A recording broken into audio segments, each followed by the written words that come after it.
നമസ്കാരം. എല്ലാവർക്കും സുഖമൊക്കെ തന്നെയല്ലേ? അപ്പോൾ ഞങ്ങളുടെ അടുത്ത അപ്ഡേറ്റ് ആയിട്ട് വന്നതാണ്.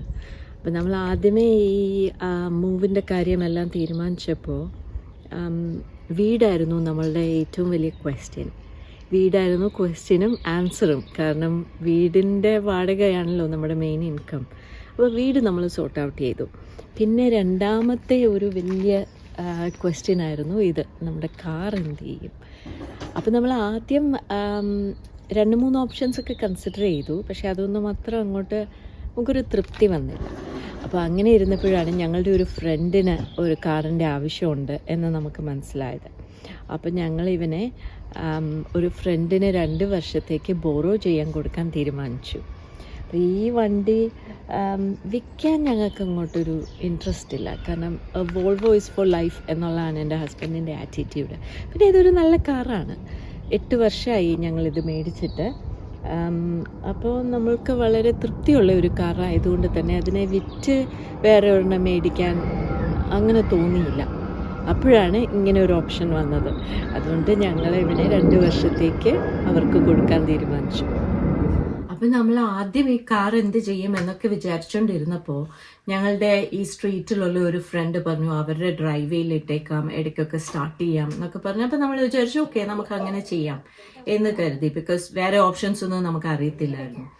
അത് കഴിഞ്ഞ് നമ്മൾ വീണ്ടും അതിനെക്കുറിച്ച് ആലോചിച്ചപ്പോഴാണ് ഇങ്ങനെ ഒരു വെബ്സൈറ്റ് കണ്ടത്. ഇതിനെക്കുറിച്ച് നിങ്ങൾക്ക് അറിയാമോ? ടൂറോ കാർ റെൻ്റൽ വെബ്സൈറ്റാണിത്. അപ്പം ഓക്കെ എന്നാൽ നമ്മൾ അങ്ങനെ ചെയ്യാം എന്ന് കരുതി അതിലോട്ട് നോക്കിയപ്പോൾ ഇത് എയർബിഎൻബി പോലെയാണ്. നമ്മൾ ആണത് മാനേജ് ചെയ്യേണ്ടത്. അപ്പം നിങ്ങൾക്ക് വീട്ടിൽ ചുമ്മാ കിടക്കുന്ന ഒരു കാർ ഉണ്ടെങ്കിൽ നിങ്ങൾക്ക് ടൂറോ വഴി അത് റെന്റലിന് കൊടുക്കാം. അപ്പം അതുവഴി ഒരു വരുമാനം ഉണ്ടാക്കാം. അപ്പം ഞങ്ങൾ ആലോചിച്ചു വന്നപ്പോൾ നമ്മളിവിടെ ഇല്ലല്ലോ അത് മാനേജ് ചെയ്യാൻ എന്ന് ആദ്യം കരുതി. പക്ഷെ പിന്നെ കുറച്ചും കൂടി അതിലോട്ട് ഡീപ്പായിട്ട് നോക്കിയപ്പോൾ ഇത് ചെയ്യുന്ന ഏജൻസ് ഉണ്ട്. അപ്പം നമ്മളിവിടെ ഇല്ലെങ്കിലും നമ്മൾ നമ്മുടെ കാർ ഈ ഏജന്റിനെ ഏൽപ്പിച്ചിട്ട് പോയാൽ അവര് അത് റെന്റലിന് കൊടുത്ത് അതിൽ നിന്ന് അവരൊരു കമ്മീഷൻ എടുക്കുകയും ചെയ്യും, നമുക്ക് കുറച്ച് പൈസ കിട്ടുകയും ചെയ്യും. പക്ഷേ നമ്മൾ അങ്ങനെ ചെയ്താലോ എന്നൊക്കെ ആലോചിച്ചുകൊണ്ടിരുന്നപ്പോഴാണ് ഞങ്ങളുടെ ഒരു ഫ്രണ്ടിന് ഒരു കാറിൻ്റെ ആവശ്യമുണ്ട് എന്ന് നമ്മുടെ ശ്രദ്ധയിൽ വന്നത്. അതുകൊണ്ട് നമ്മൾ സന്തോഷത്തോടെ അവർക്കത് 2 വർഷത്തേക്ക് ഒരു അനുഗ്രഹമാകട്ടെ എന്ന് കരുതി.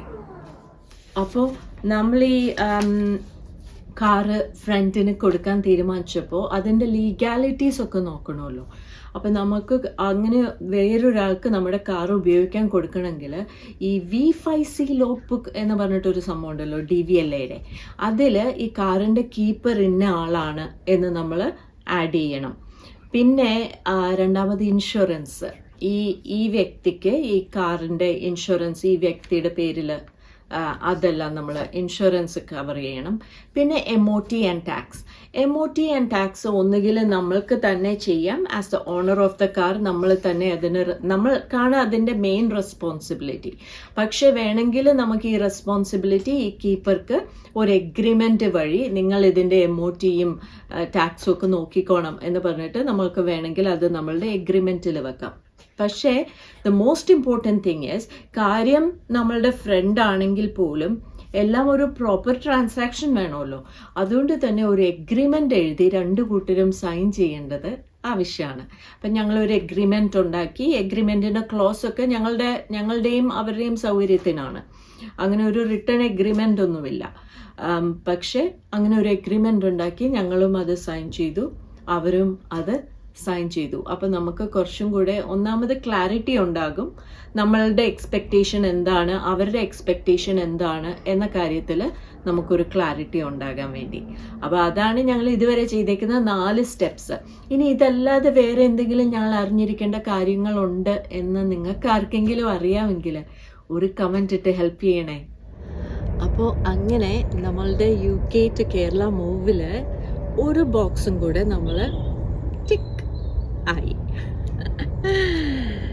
ഇനി ഒരുപാട് കാര്യങ്ങൾ ചെയ്യാനുണ്ട് കേട്ടോ. എല്ലാമൊക്കെ നമ്മൾ ശ്രദ്ധിക്കുന്നുണ്ടോ എന്ന് പോലും ഞങ്ങൾക്ക് അറിഞ്ഞുകൂടാ. അതുകൊണ്ട് നിങ്ങളുടെ മനസ്സിൽ വരുന്ന കാര്യങ്ങളൊക്കെ നിങ്ങൾ ഞങ്ങളുമായിട്ട് ഷെയർ ചെയ്യണേ പ്ലീസ്. പിന്നെ ഈ യാത്രയിൽ ഞങ്ങളുടെ കൂടെ കൂടാൻ നിങ്ങൾക്ക് താല്പര്യം ഉണ്ടെങ്കിൽ സബ്സ്ക്രൈബ് ചെയ്ത് ഈ വണ്ടിയിലോട്ട് കയറിക്കോ. നമുക്ക് പോകുന്ന വഴി ചോദിച്ച് പോവാം.